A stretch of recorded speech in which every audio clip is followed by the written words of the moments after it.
अस्सलाम वालेकुम, welcome back to our YouTube channel. आज की वीडियो में आप सब लोग करती हूँ खुशामदीद। जो भी लोग मेरे चैनल पे न्यू हैं या फिर पहले से ही हैं लेकिन अब तक मेरे चैनल को सब्सक्राइब और वीडियो को लाइक नहीं करा आपने, सो फौरी तौर पे मेरे चैनल को सब्सक्राइब और वीडियो को लाइक कर दें। आज मैं बात करूँगी एपिसोड नंबर 50 समझौते के रिलेटेड, जिसने राइटर रुखसाना ने करा है। बहुत अच्छा ड्रामा चल रहा है, बहुत फैमिली टाइप स्टोरी पे दिखाया गया है।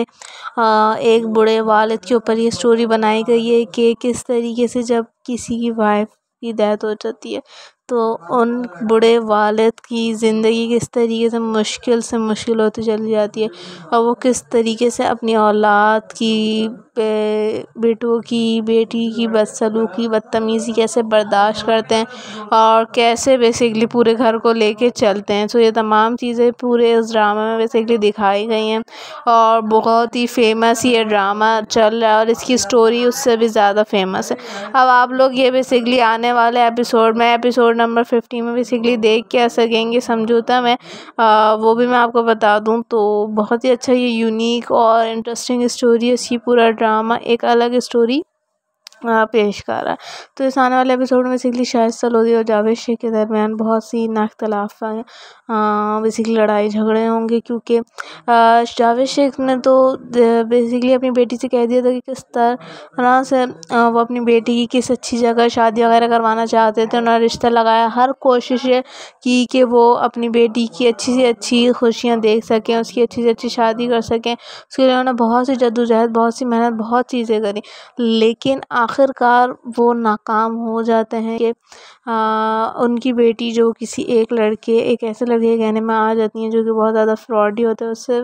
उससे लालच और उससे शादी जिस गर्ज में कर रहा होता है वो सिर्फ पैसों की लालच, जायदाद की लालच, ये तमाम चीज़ें होती हैं। इसी गर्ज की वजह से वो बेसिकली शादी कर रहा होता है। लेकिन जब उसे ये पता चलता है कि उसके वालिद जावेद शेख ने अपनी बेटी को जायदाद से पूरी तरीके से राह कर दिया है, तो उसका पूरा का पूरा प्लान पलट जाता है और वो बहुत ज़्यादा परेशान हो जाता है कि ये आखिर हो क्या गया है। मैंने जिस लिए इतनी मेहनत करी, उसको इतना फंसाया, तमाम चीज़ें करी, कैसे भगा के शादी वगैरह करी, लेकिन मेरी तमाम चीज़ें उल्टी पड़ गई।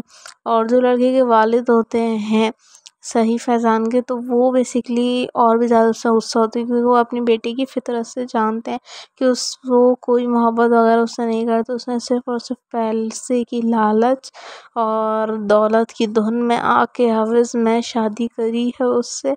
और जब उसे ये बात का पता चलता है तो उसका सलूक चेंज होने लग जाता है। उसके साथ ये चीज़ें वो नोट कर रही होती है लड़की, और वो उससे बोलती है कि तुम्हें ये दिन ब दिन होता क्या जा रहा है, तुम मुझसे किस तरीके से बिहेव कर रहे हो, बात कर रहे हो, तुम ऐसा तो नहीं थे, ये तुम्हें चंद रोज़ से क्या हो गया। तो वो भी नहीं समझ पाती, लेकिन वो जब बातें सुन लेती है, जब उनके वालिद वालिदा अपने बेटे को डांट रहे होते हैं और समझा रहे होते हैं कि अगर उन्होंने अपनी बेटी को जायदाद से आग कर दी, लेकिन वो तो तुम्हारी अब बीवी हैं, तुम्हारी जिम्मेदारियाँ उस पर फ़र्ज़ में, तुम उसके लिए मेहनत करो, जॉब वगैरह करो, कुछ बनो, कुछ करो अपने आने वाले कल की नस्लों के लिए, फ्यूचर के लिए। और तो बोलते नहीं, मैं पागल हूँ, मैंने इतनी मेहनत जो करी सिर्फ इसलिए ही करी कि मुझे कल को कुछ मिल सके और मैं बैठ के खा सकूँ। ये चीज़ें वो सुन लेती है, वो टूट जाती है और वो ज़ाहिर नहीं करती कि मैंने तमाम चीज़ें ये सुन ली हैं।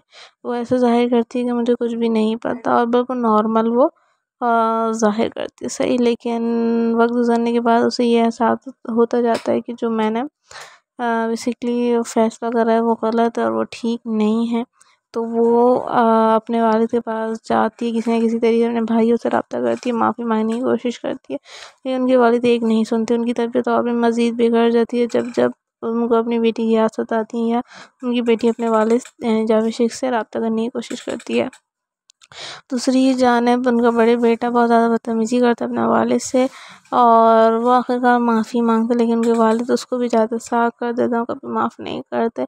तो ये चीज़ और भी टूट जाती है उससे। अब बड़ी बहू और बड़ा बेटा सिर्फ़ और सिर्फ इस चीज़ की जो ज़िम्मेदार ठहराता है वो उनकी स्टेप मदर यानी शाइस्ता को ही बोलता है। बोलते हैं ये जितने भी घर में फ़साद, लड़ाई झगड़े, ये सब कुछ जो हो रहा है वो इन्हीं की वजह से हो रहा है, वरना हमारे वालिद तो ऐसे बिल्कुल भी नहीं थे और वो हमें एक चोट तक पहुँचाना गवारा नहीं करते। तो ये सब तो दूर की बात है।